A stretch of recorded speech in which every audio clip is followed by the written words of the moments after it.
Is it one level of fabricated evidence? No, there are about 7 levels of fabrication. 7 levels of fabrication cannot be a mistake. You realize a statement, I'll tell you, suppose you say, I quote Suhel Seth. And then Suhel Seth sitting in London or Singapore says, I quote, nobody contacted me. In this case, a senior Microsoft employee based in Singapore who was cited as an independent expert in the report says, I have never been approached by the wire to make any verification before publication. And then he says, despite my denial, they modified the report to falsely claim that while I had issued an email confirming validation of the wire's processes. So, in the attempt to cover up, they lied again. 7 levels of fabrication followed by a lie to cover up the fabrication. You realize what we are talking about? You realize what we are talking about or not? And you realize Bloomberg, all these people, Bloomberg and thousands of other places, all of these publish, attack and abuse India based on this fabrication.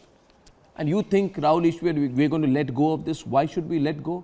This is one example. Now they are saying we are evaluating our entire process, which means we wouldn't be wrong to say that the process they followed on Pegasus was wrong, which is why Pegasus was proven to be not true. The process they followed on Rafale was wrong.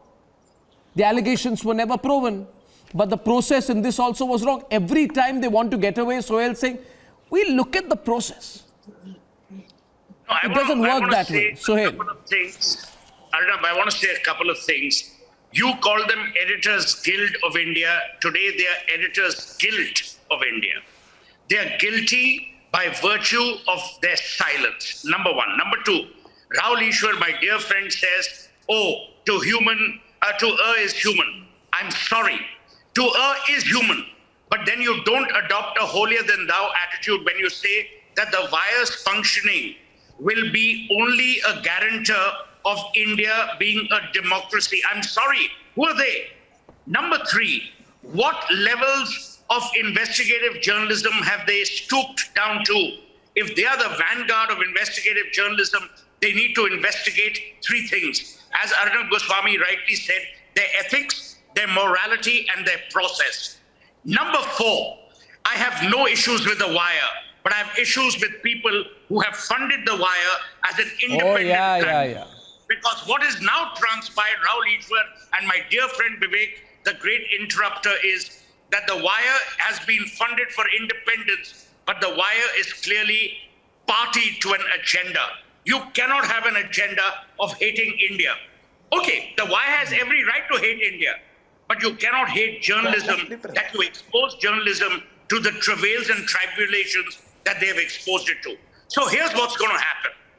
Meta, if it has the courage, should sue the wire. Amit Malviya should follow through with the defamation. My dear friend Arun Jaitley was defamed by Aam Aadmi Party and he allowed them to go. Don't allow people to go because they will continue to make the same mistakes under the garb of the freedom of the press. The freedom of the press doesn't guarantee you lying. It doesn't guarantee you malicious behavior. It doesn't guarantee you propaganda. I don't give a damn about the Washington Post and Bloomberg. I'm tired of being told that the wire represents liberal India. Rahul Ishwar, you're as liberal as I am or as Arnab Goswami is.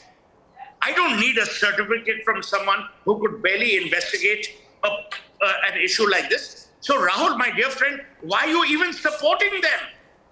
The fact that you support them means you support devious and deviant behavior. Why should a man use spirituality to condone pure lies? Spirituality doesn't mean that I'm not saying you condemn a liar, but at least don't condone a liar. And I'm really disappointed in you, Rahul, because you've always stood for the truth. Today, Arnab Goswami is having this debate because of the truth. Arnab Goswami doesn't hate them as much as they hate Arnab.